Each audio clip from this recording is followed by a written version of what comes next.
बसमिल्लाहिर्रहमानिर्रहीम। अस्सलामु अलैकुम वरहमतुल्लाहि वबरकातुहू। मोहतरम सामईन, हर इंसान अपनी ज़िंदगी में छोटी बड़ी मुख्तलिफ़ किस्म की बीमारियों का सामना करता रहता है और बीमारियों से छुटकारा पाने के लिए मुख्तलिफ़ तदाबीर इख्तियार करता है। इस्लामी तालीमात पर अमल रखने वाले हर मुसलमान को चाहिए कि कुरान करीम और सुन्नत रसूल में मर्ज़ और मरीज़ से मुतालिक जो भी हिदायत हैं, जो भी इरशादात हैं, उनकी जानकारी रखे। किसी भी बीमारी में मुब्तला होने पर उन हिदायत पर अमल करे। बीमारियों से महफूज सेहतमंद इंसान को गोया अमराज से महफूज रहने की अजीम नेमत मिली है। इस नेमत की उसे कदर करनी चाहिए, उस पर अल्लाह का शुक्र अदा करना चाहिए। आमतौर पर इंसान आफियत और सलामती की हालत में खूब अकड़ता है, बेफिक्री की ज़िंदगी गुजारता है, बस औक़ात मासी में भी गर्क रहता है, मगर जब अमराज से दो चार होता है तो गुजरे हुए औक़ात को याद करके आएँ भरता है, सिसकता है, नेकियों की तमन्ना करता है, जबकि उसके आज़ा कमज़ोर हो चुके होते हैं, वो ज़्यादा कुछ करने के लायक नहीं रह जाता। यही वजह है कि अल्लाह के नबी सल्लल्लाहु अलैहि वसल्लम ने इरशाद फरमाया कि पाँच चीज़ों से पहले गनीमत जानो। उनमें से एक ये भी थी कि बीमारी से पहले सेहत और आफ़ियत को गनीमत समझो, यानी सेहत और आफ़ियत को गनीमत समझो। बीमारी से पहले सेहत और आफ़ियत की हालत में ज़्यादा से ज़्यादा अल्लाह ताला की इबादतें करते रहो कि कहीं ऐसा ना हो कि बीमारी तुम पर आ पड़े और तुम अल्लाह की इबादत के काबिल ना रहो।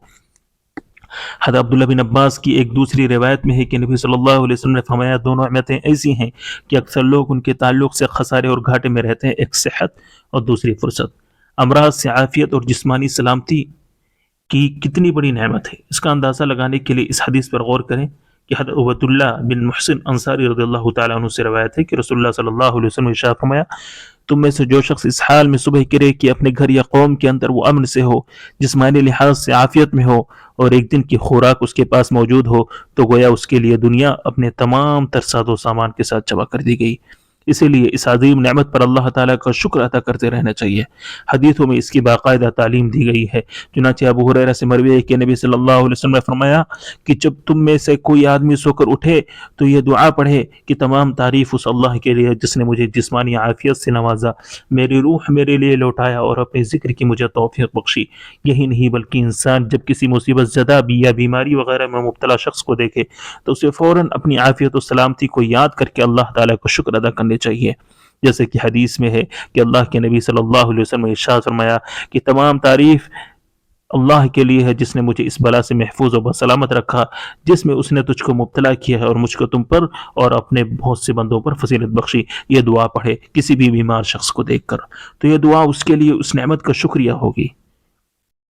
मुहतरम सामईन, आज की इस वीडियो में जो असल बात हम बताना वो ये है कि एक ऐसी दुआ बतलाई गई है कि अल्लाह के नबी सल्लल्लाहु अलैहि वसल्लम ने इरशाद फरमाया कि जो शख्स किसी मरीज़ की इयादत के लिए जाए और मरीज़ मरने की हालत में ना हो, यानी सकरातुल मौत में ना हो, मौत की हालत में मुब्तला, उसकी मौत का वक्त अभी तक आना पड़ा हो, तो उसके पास अगर कोई शख्स ये दुआ 7 मरतबा पढ़े, अस्सलुल्लाहल अज़ीम रब्बल अर्शिल अज़ीम अन यशफियका, अस्सलुल्लाहल अज़ीम रब्बल अर्शिल अज़ीम अन यशफियका, तो अल्लाह ताला उसे उस बीमारी से आफियत अता करता है, उस बीमारी से मरीज़ को सेहतयाब कर देता है। अगर कोई शख्स किसी मरीज़ के पास खड़े होकर ये दुआ 7 मरतबा पढ़े तो उस बीमारी